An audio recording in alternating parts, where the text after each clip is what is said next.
आज हम दिल्ली के आम लोगों से सुल्तान मोहम्मद बिन तुगलक के शासन और उनकी हैरान कर देने वाली नीतियों पर उनकी बेबाक राय जानेंगे। सुल्तान मोहम्मद बिन तुगलक की कौन सी नीति आपको सबसे अच्छी लगी और क्यों?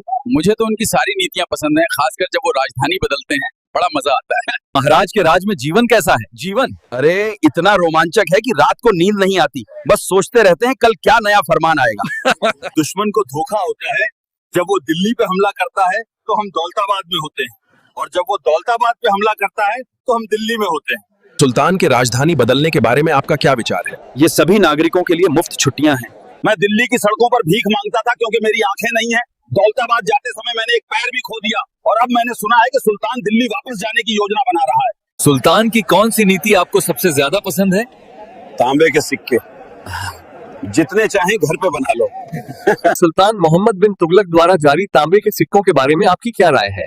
यह एक अच्छा विचार है, लेकिन मुझे इसकी सफलता पर संदेह है। सुल्तान के तांबे के सिक्कों के बारे में आपकी क्या राय है? मेरी राय, बिक्री इतनी अच्छी कभी नहीं रही साहब। आजकल हर कोई तांबे के बर्तन खरीद रहा है पिघलाने के लिए। सुल्तान की क्या खूब योजना है। सुल्तान की इस नीति के कारण चोरी की घटनाएं लगभग शून्य हो गई हैं, क्योंकि चोर भी अपने घरों में तांबे के सिक्के ढाल रहे हैं। सुल्तान मोहम्मद बिन तुगलक का कराची अभियान कैसा रहा? सुल्तान ने हमें पहाड़ चढ़ने भेजा, सोचा था ऊपर सोना मिलेगा, मिला तो बस बर्फ और यमराज का बुलावा। दिल्ली की दीवारें पार करते ही हमें जंगल में गुर्जरों ने लूट लिया, और बहुत बुरी हालत में हम कराची पहुंचे।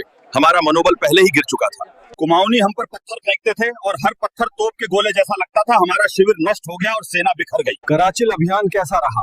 भारी ठंड और बर्फबारी के कारण हमारी सेना अपने लक्ष्य हासिल नहीं कर सकी। कई लोग इस अभियान में मारे गए, कुछ ही भाग्यशाली दिल्ली वापस आ सके। सूखे साल में सुल्तान मोहम्मद बिन तुगलक द्वारा दोआब में कर बढ़ाने के बारे में आप क्या सोचते हैं? हमारी तो कमर ही टूट गई। इस सूखे में दोआब में बढ़ी हुई कराधान के बारे में क्या सोचते हैं? सुल्तान ने हम पर भारी बोझ डाला है, जमीन कुछ नहीं दे रही है। 1 साल से बारिश नहीं हुई, इस जमीन पर सिर्फ हम किसानों के आंसू ही गिरे हैं। मैं सुल्तान की प्रतिभा को सलाम करता हूं, जिसने सूखे के वर्ष में कर बढ़ाया। पता नहीं वो फसल रहित भूमि से कर कैसे वसूलेगा। उनकी हर योजना में कोई गहरी बात छुपी होती है जो हम जैसे कम अकल वाले नहीं समझते। जनाब इब्न बतूता, दिल्ली के मुख्य काजी के रूप में आपकी नियुक्ति पर बधाई। क्या आप हमें सुल्तान मोहम्मद बिन तुगलक के साथ अपने अनुभव के बारे में कुछ बता सकते हैं? जी शुक्रिया। सुल्तान का स्वभाव काफी सनकी और अप्रत्याशित है।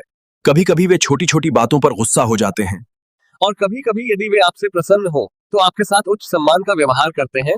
लेकिन अगर वे आपसे खुश भी हैं तो भी इस बात की कोई निश्चितता नहीं है कि आपको सुल्तान के क्रोध से किसी प्रकार की लंबी सुरक्षा मिलेगी। सुल्तान के करीब रहना उतना ही खतरनाक है जितना उनसे दूरी बनाए रखना।